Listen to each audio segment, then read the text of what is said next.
I really would like to play some Black Ops 3. I heard that the servers are not doing so well, but maybe I could find a match. Let's see. I loved playing Black Ops 3 when I was young. I loved the multiplayer. I liked my personal favorite is the aquarium map, so maybe I could play it. So let's see. Maybe they have a match going on. We're going to multiplayer, public matches, the featured core, team deathmatch, hardcore team deathmatch, and let's see if we can find a match. It seems like it might happen, but it seems like it's glitching. Like 0 to 50 players. What's going on there? So maybe it's just on the Xbox. Maybe I can't find a match just on the Xbox. So let's try a different game. Let's try Division 2. Division 2 is I beat in Division 2. So let me try to go into the Dark Zone and see how fast I load up and see a player. The Cowboy bundles out.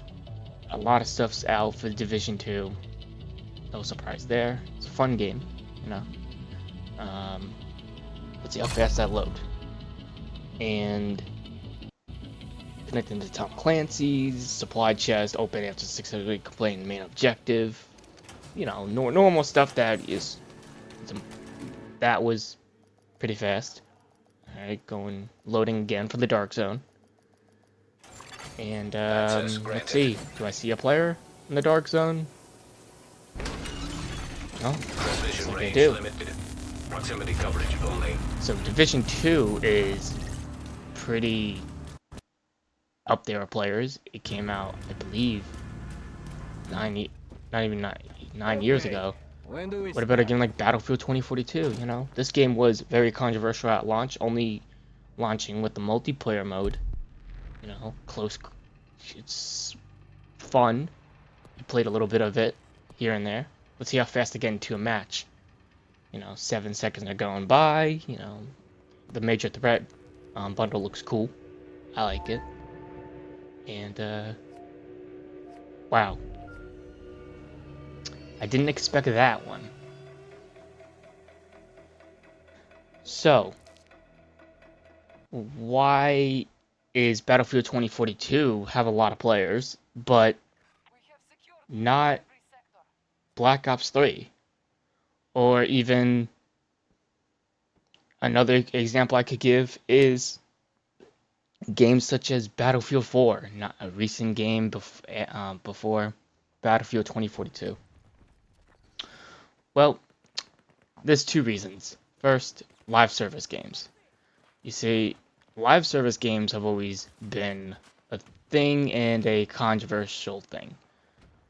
What Battlefield 2042 shows and what Battlefield 4 shows is that having a campaign such as Battlefield 4 will always make sure your players have a second option.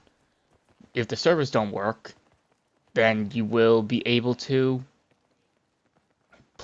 play a Battlefield game. You'll be able to continue playing the story mode. But with Battlefield 2042, there's no story mode game. And why is that? Why is Battlefield 2042 have so many players, even though the major controversies, and the game came out in 2021, and in 2025, it seems like the game is nice and healthy? Well, we're going to talk about this in an interesting format. We're going to go over what is wrong with live service games these days. Going over some games, about their rocky development and what they are now, to some games that are successful and have changed the industry. This is going to be what is going on in the gaming industry when it comes to live service games. The first game we're going to talk about is Anthem. What is Anthem? Anthem was going to be a action role-playing game that EA and BioWare developed in February 22nd of 2019. This game had you in exosuits flying around a planet collecting gear and materials to build up your character and to build up your exosuit. This game did not sell well at all. It was actually panned for its lack of gameplay originality and soulless story. A lot of people didn't like Anthem. to the point where EA shut it down in February of 2020 and ceased development in 2021. Anthem was supposed to be EA's calling to what is now known as the extraction genre. An answer to Tarkov, an answer to Division 2, an answer to a lot of things. The game looked very pretty, but it didn't really control too well, but well enough that people did enjoy. Anthem really did show people that a great idea cannot always be a great idea when it comes to how you make it. It depends on how much of a story you're going to tell. The next game we're going to be talking about now is Halo Infinite. Halo Infinite didn't do so well and was panned in the beginning of its lifetime that we have it today, where the game just did not feel right. It didn't feel like a genuine Halo game from 343. 343 has been criticized for Halo 5 and Halo Infinite, but it seems like they're back on track. A lot of people still do play Halo Infinite, to the point where they actually have a battle pass and a monthly updates, keeping the game alive and new players coming. This is all done by having what people call player demand and player feedback. You see, a lot of live service games do not use this to their advantage. They don't listen to the players. So Halo Infinite, what we see now, listens to players' feedback and listens to the community on what should be in the game, and takes that very serious by showing players before the next update comes out of what they're working on, and brings the community on board whenever they do need more feedback. Halo Infinite really did show Microsoft that it's important to keep alive a franchise, and a important franchise to people, to have that excitement back. So after Halo Infinite, what other game now can we go off of? Well, let's now look more further than the next game that we're going to be talking about, which is Call of Duty Warzone, one of the most popular battle royales that we know today. Why is Call of Duty Warzone popular, and why is this important to learn about live service games? Call of Duty Warzone shows a lot in what people really want.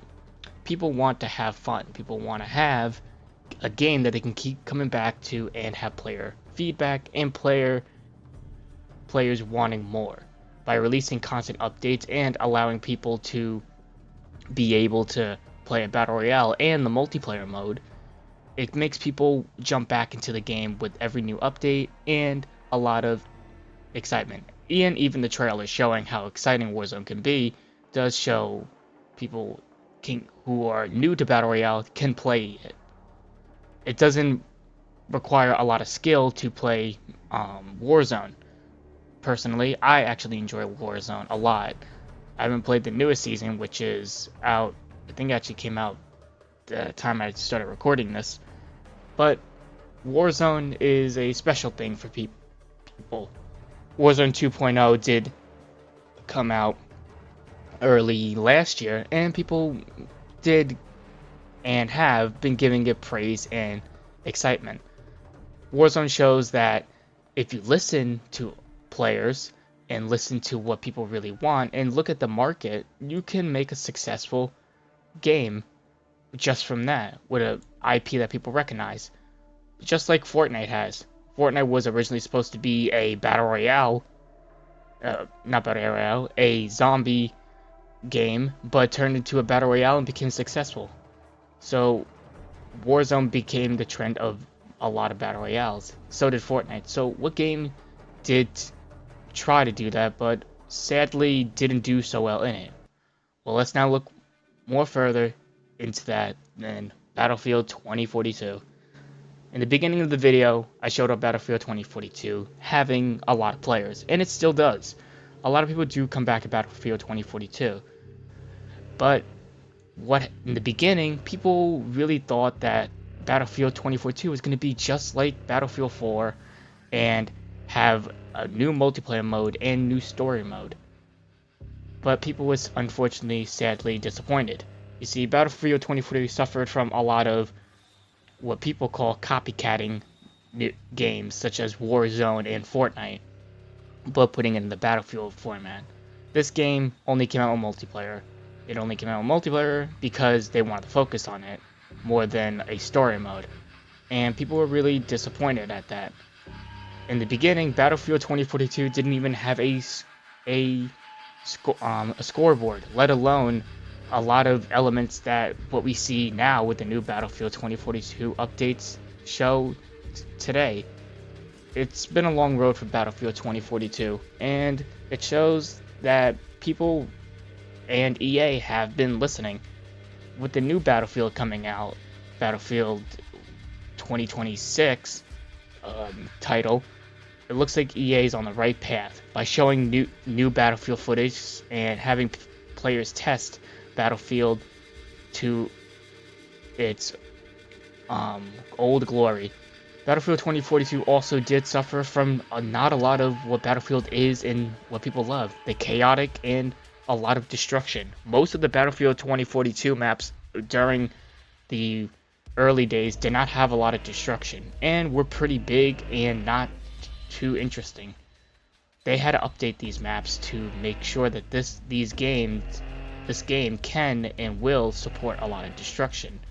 And they added close quarter mode, where having a game mode similar to Battlefield 4 in close quarters, you can play any time of any day.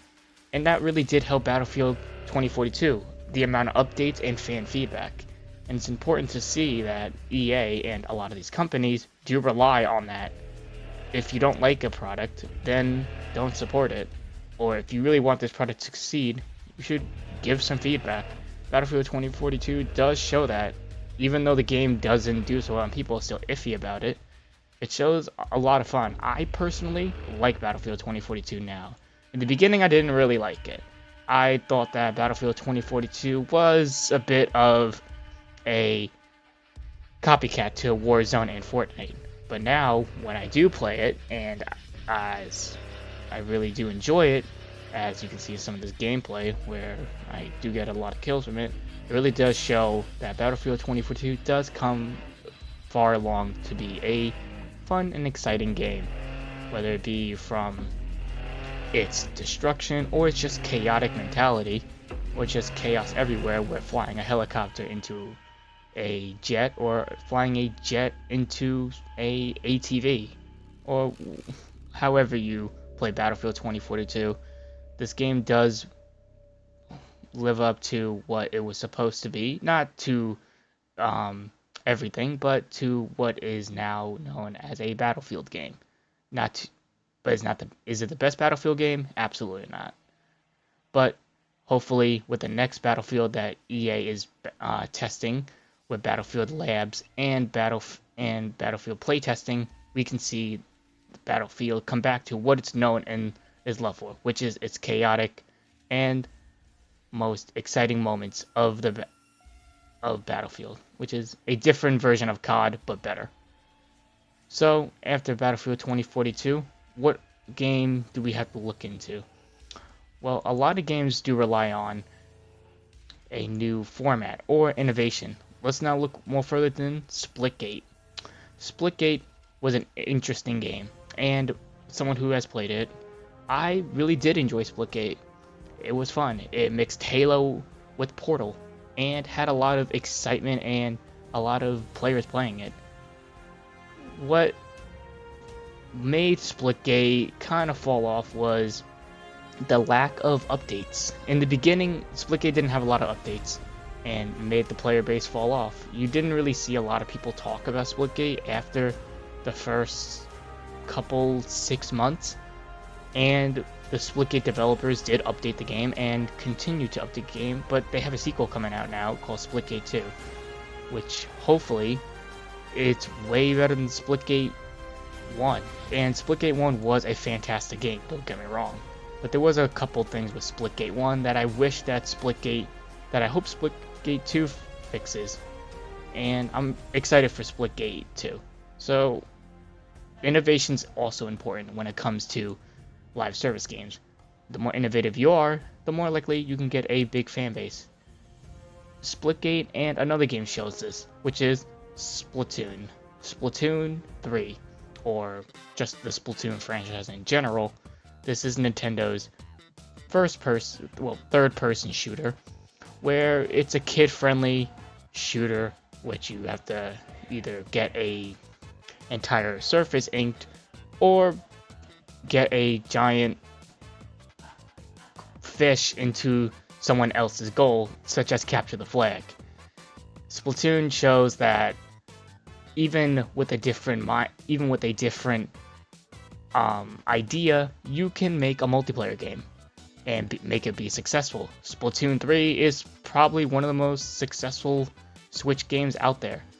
Even though people do have its tough and complicated relationship with Splatoon 3, it still is a fun game. And someone who has played a lot of Splatoon 3 and knows people who played a lot of Splatoon 3 can tell you that Splatoon 3 does offer a lot of excitement when playing it, and a lot of actually competition. It does have a rank mode too, and just like other Splatoon games, it's challenging in a different way, but in also interesting way. It does have its normal guns that you would see in games such as Battlefield and Call of Duty: snipers, SMGs, rocket launchers, mini machine guns. But it also brings a interesting format when it comes to those, which is special weapons or special moves, or just having a third optional weapon at ready whenever you splat somebody or bring up your ink charger. And that's what makes Splatoon special. It's not for everybody, but it is interesting to play. If you haven't played Splatoon 3, maybe give it a shot. The Switch 2 is coming out, so maybe wait for Splatoon 4. Hopefully Nintendo does make that. But we're done with Splatoon 3 for now.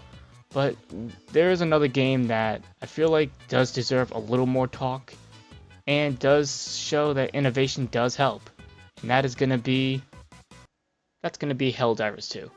Helldivers 2, without a doubt, is probably one of the most influential and most popular games just from the social media aspect alone of being an exciting and fun game. And it doesn't shy away from its exciting and fun atmosphere when it comes to taking back Earth or the universe for freedom. Helldivers shows that whatever genre people play and what live service games should do is make it fun and interesting for people. Have a buddy system, have an exciting story, have chaotic energy, make it fun.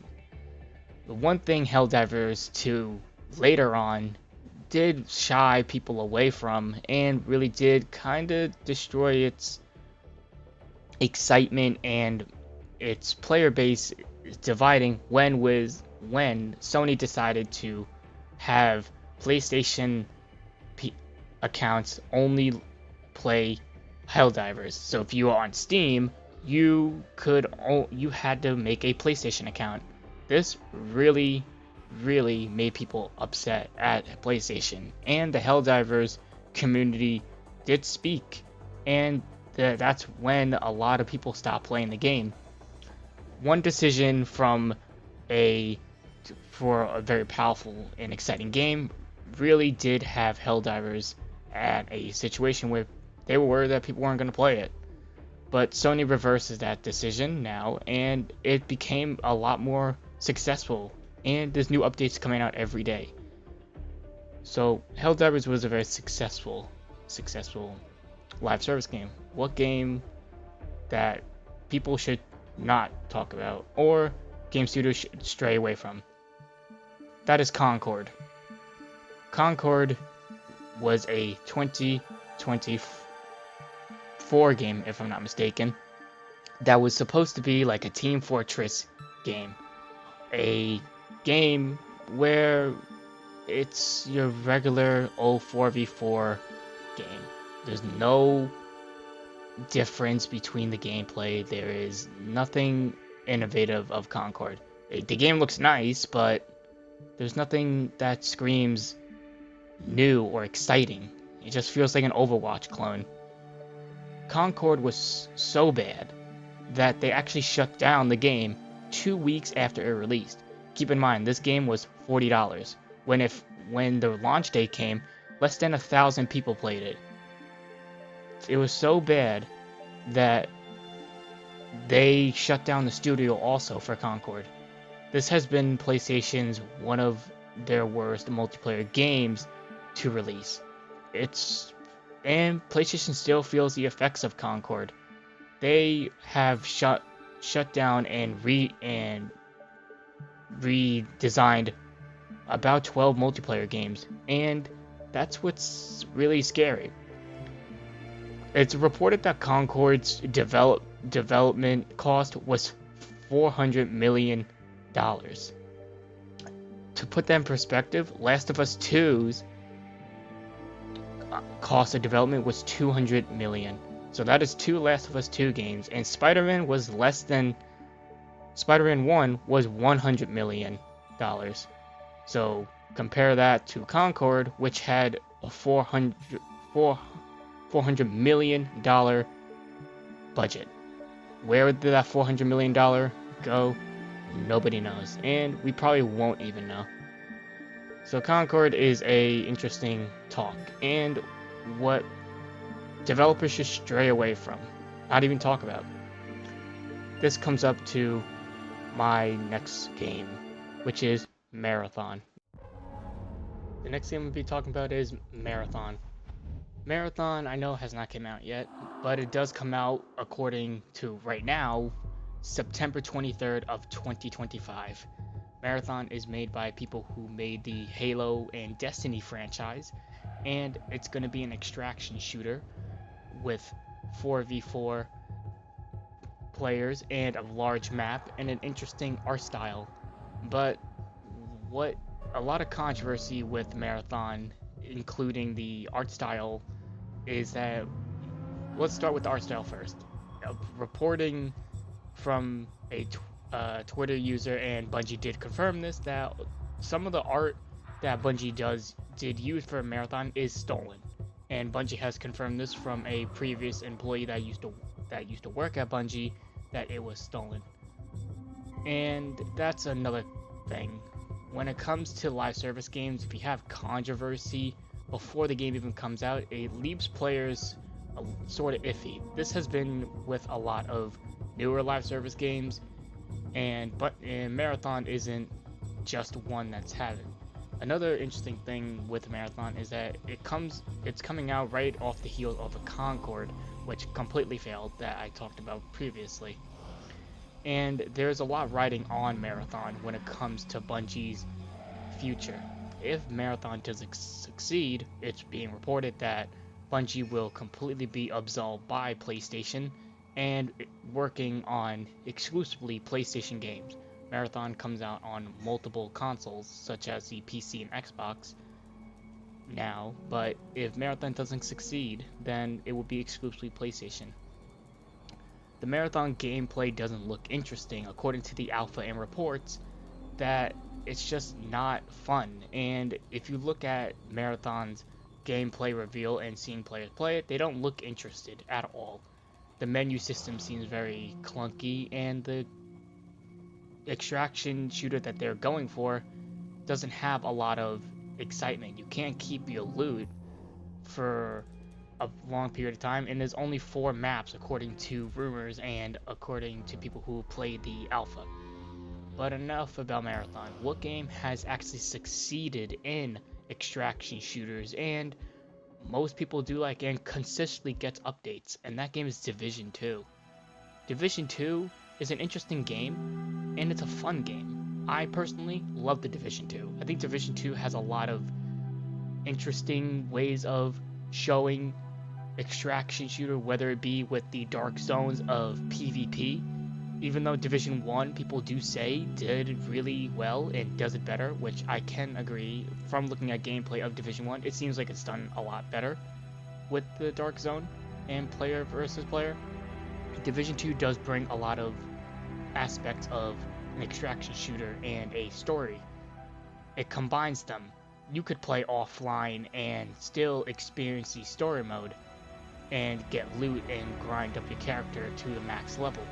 Or you can go into the dark zone and have an option to be a dark zone exclusive player, not even touching the story mode.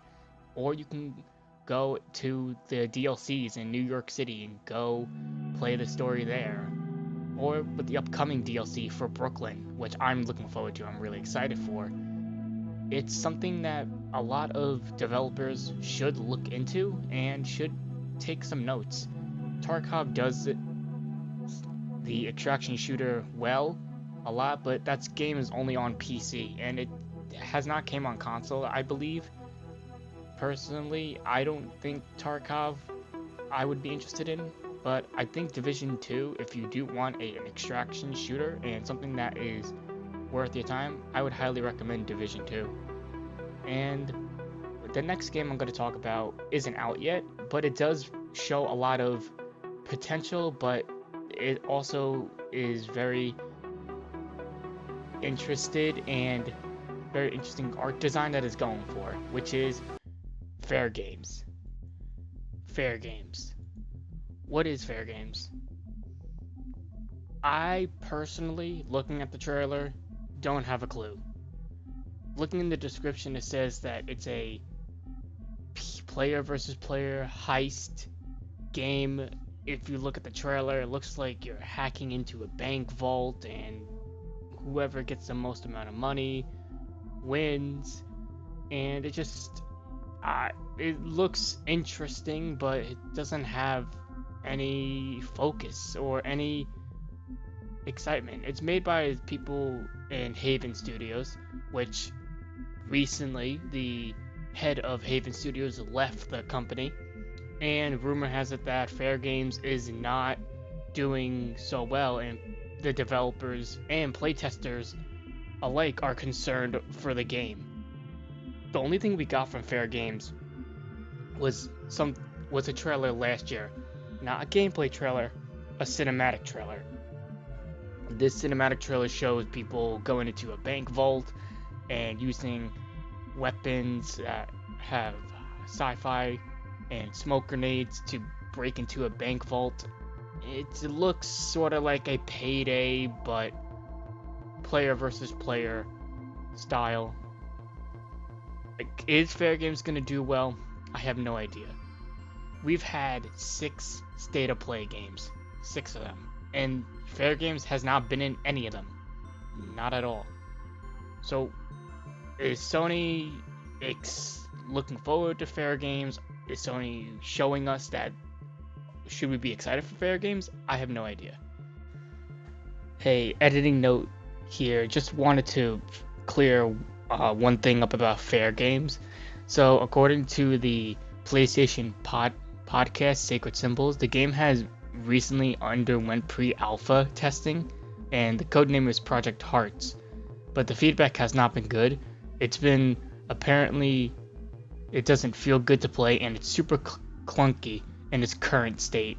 And the game is described as a battle royale cross extraction shooter with elements both from Fortnite and Division. And Jason Schreier from Bloomberg has reported similar poor Fair Game reception. So I just want to make this editing update, and this has been this information comes from PlayStation podcast Sacred Symbols. If you don't know the podcast Sacred Symbols, I highly recommend watching them. They are a pretty good podcast if you do like everything PlayStation, and they do talk about what goes on in the PlayStation universe. Now back to the video. Should we be excited for Fair Games? I have no idea. What's interesting about Fair Games is that it's also coming out for PC the same date, just like some of Sony's newer games that come out at a later date, except Helldivers. Helldivers came out the same exact day that it released on consoles. So, why did I make this video, and what can live service games from Battlefield 2042 to Splatoon 3 to even Warzone show us? Live service games are profitable, yes, but if you don't have a consumer base or don't have constant updates, the game's gonna fail. Just look at Concord. The game had a $400 million budget, twice the budget as The Last of Us Part 2, and that game shut down in 2 weeks. Same thing with Fair Games. We have no idea what Fair Games is. Believe it or not, after Concord, Sony has canceled over 7 live service games that were in development. Two of those games were going to be, one of them was going to be a Last of Us game, which was Last of Us Factions 2, but got canceled, and a God of War Battle Royale game that got canceled. There's another live service game that we don't have any gameplay trailer of, which is a Horizon Zero Dawn multiplayer Battle Royale game. Is this gonna come to fruition? Maybe. Or should they be making Horizon Zero Dawn 3? Yes. But that's basically what I have for this video. Let me know your thoughts. Do you think that the live service industry or the live service game model works for a certain type of games, such as Battle Royale, first-person shooters, and third-person shooters, as you see gameplay of Splatoon 3 right now? And does innovation matter when it comes to live service games, such as with Splitgate, and I'll use this example again with Splatoon? It's important for developers and consumers too to show that what they want matters, and companies need to start thinking about even the budget of these live service games. How much are you spending, and what's the cost of development? A lot of the developers have said that the cost of development has gone up significantly due to the amount of time and effort it takes to make these games, which is true, most likely. But you don't need an extravagant game to make $1 million. Just look at Grand Theft Auto 5. GTA 5 is one of the most best-selling games of all time, right behind Minecraft. The GTA Online itself has more players on it than probably most of the games that I showed off today. And will we have a successful live service game from Sony? I hope so. Concord was a message to Sony, maybe telling them that you need to take your time and not rush games out. But Concord was in development for 10 years. Yes, Concord was in development for 10 years during the Overwatch craze. And it also shows that some games shouldn't be in development for too long.